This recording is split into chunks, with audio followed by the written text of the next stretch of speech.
Wakil Ketua DPR, Sufmi Dasko Ahmad, mengungkapkan bahwa Prabowo Subianto dan Susilo Bambang Yudhoyono baru-baru ini mengadakan pertemuan penting.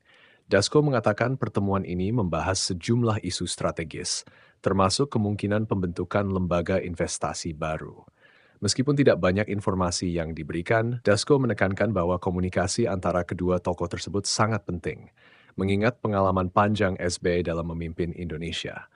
Apa dampak besar dari pertemuan ini? Simak terus di Zona Inti. Jangan lupa untuk like, subscribe, dan share video ini agar kamu terus mendapatkan berita terbaru. Presiden Prabowo Subianto baru saja menandatangani peraturan presiden yang menetapkan 7 kementerian koordinator di Kabinet Merah Putih untuk periode 2024 hingga 2029.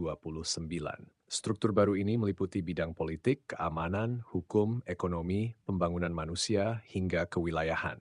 Beberapa kementerian seperti Kementerian Komunikasi dan Digital serta Kementerian Investasi dan Hilirisasi diperkenalkan sebagai bagian dari modernisasi kabinet. Akankah langkah ini membawa perubahan besar bagi Indonesia? Simak terus hanya di Zona Inti. Jangan lupa untuk like, subscribe, dan share untuk mendukung Zona Inti menyajikan berita terbaru. Sidang Perdana Pra-Peradilan Tom Lembong akan digelar 18 November 2024 di Pengadilan Negeri Jakarta Selatan. Mantan Menteri Perdagangan ini menentang status tersangka yang diberikan Kejaksaan Agung terkait dugaan korupsi impor gula dari 2015 hingga 2023. Kuasa hukumnya menyatakan bahwa penetapan dan penahanan tersebut tidak sah dan harus diuji keabsahannya. Akankah ini menjadi titik balik besar dalam kasus ini? Simak terus perkembangan terbaru di Zona Inti. Dukung terus Zona Inti dengan like, subscribe, dan share. Pengacara Thomas Trikasi Lembong mendesak Kejaksaan Agung untuk memeriksa semua Menteri Perdagangan dari 2015 sampai 2023 terkait impor gula agar tidak ada kesan tebang pilih. Ia menegaskan bahwa kasus Lembong tidak menyebabkan kerugian negara meski disebutkan angka 800 miliar rupiah. Menurutnya, bukti kerugian nyata bukan sekadar potensi, sangat penting. Apakah langkah ini akan berdampak besar? Jangan lupa untuk subscribe, like, dan share channel Zona Inti untuk berita terbaru dan menarik lainnya.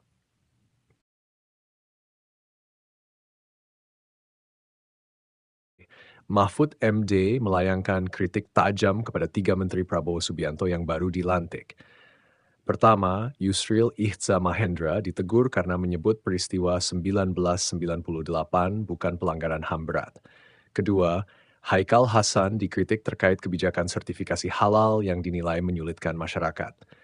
Ketiga, Yandri Susanto disorot karena surat undangan haul ibunya yang beredar ke kepala desa yang dianggap kurang pantas. Apakah ini akan memengaruhi dinamika Kabinet Prabowo? Simak berita selengkapnya di Zona Inti. Amfuri, Asosiasi Muslim Penyelenggara Haji dan Umroh Republik Indonesia, mengungkapkan harapan besar mereka kepada Presiden Prabowo Subianto. Mereka berharap Prabowo dapat melobi Pangeran Muhammad bin Salman dari Arab Saudi agar kuota haji Indonesia bisa ditambah pada tahun 2025. Ketua Umum Amfuri, Firman M. Nur, menyebutkan bahwa hubungan erat Prabowo dengan kerajaan bisa menjadi kunci keberhasilan lobi ini. Tambahan kuota sangat diperlukan mengingat banyaknya jemaah yang menunggu kesempatan berhaji. Jangan lupa like, share, dan subscribe Zona Inti untuk berita terkini. Presiden Prabowo Subianto memberikan peringatan tegas kepada para menterinya. Jangan menyampaikan laporan yang berisi hal-hal rawan atau sensitif melalui telepon. Arahan ini muncul karena kekhawatiran bahwa percakapan penting bisa dengan mudah disadap oleh pihak-pihak yang tidak bertanggung jawab. Sebagai alternatif, Prabowo menyarankan penggunaan metode komunikasi yang lebih aman, seperti video conference, terutama jika ia sedang berada di luar negeri untuk kunjungan kerja.